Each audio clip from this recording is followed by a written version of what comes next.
Bolt croppers seized and 2 arrests at the Kent climate camp days before the protest begins. Peter Whittlesey is live on the Hoo Peninsula. Set to rival Barcelona.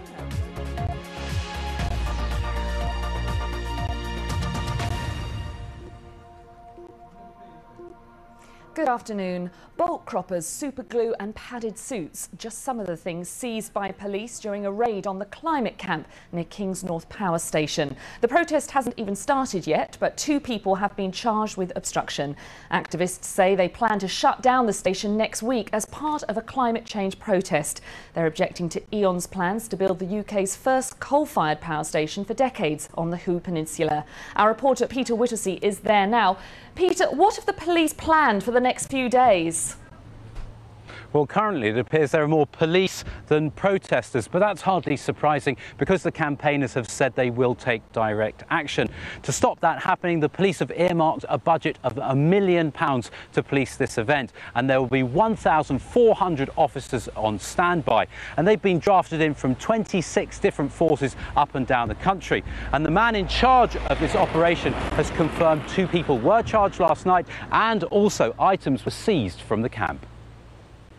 We think it's particularly disappointing news after we've spent so much time and effort liaising and negotiating with the organisers of Climate Camp. We carried out some checks on vehicles on Wednesday when the first protesters started to arrive at their location, and immediately we found items such as bolt croppers, etc., that we believe could not be used for legitimate purposes. In response to that, the campaigners here say they are trying to work with the police, and they claim many of the items that were seized yesterday were in fact harmless things such as poles and tent pegs and things like that, rather than anything that could be used in an unlawful way. Peter, thank you very much.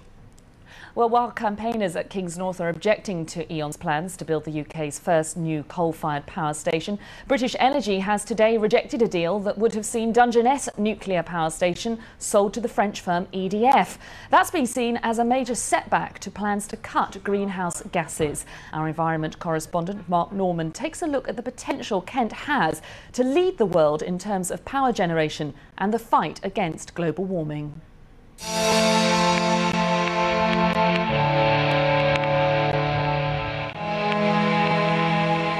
Kent can lead the world in the way we generate electricity.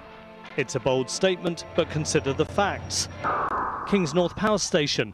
It's at the centre of a worldwide debate on the way we use coal. There is technology available right now that can make it much, much cleaner than the existing power stations. Dungeness, a nuclear power station, and may become the site for a new generation of nuclear power plants. We will see new nuclear power stations up and running, controversial, yes. And renewable energy resources. Within sight of the Kent coast, the London Array wind farm. The wind farm, offshore, onshore, new nuclear power stations up and running, but there will still be a role for gas and coal because of the flexibilities you need to produce electricity through our national grid system. The counter-argument is that here in the southeast we are uniquely placed to change that vision and tackle CO2 emissions. What the government needs to be doing to ensure that these projects actually work is providing much more incentive and a much better framework, and this can actually start in Kent. We cannot totally dismantle the energy infrastructure that we have now and move to a completely renewable economy, renewable-based electricity economy. It's not feasible. And so the arguments rage on while everyone seems to agree that climate change is happening and that decisions have to be made sooner rather than later. Mark Norman, BBC South East Today, Kings North.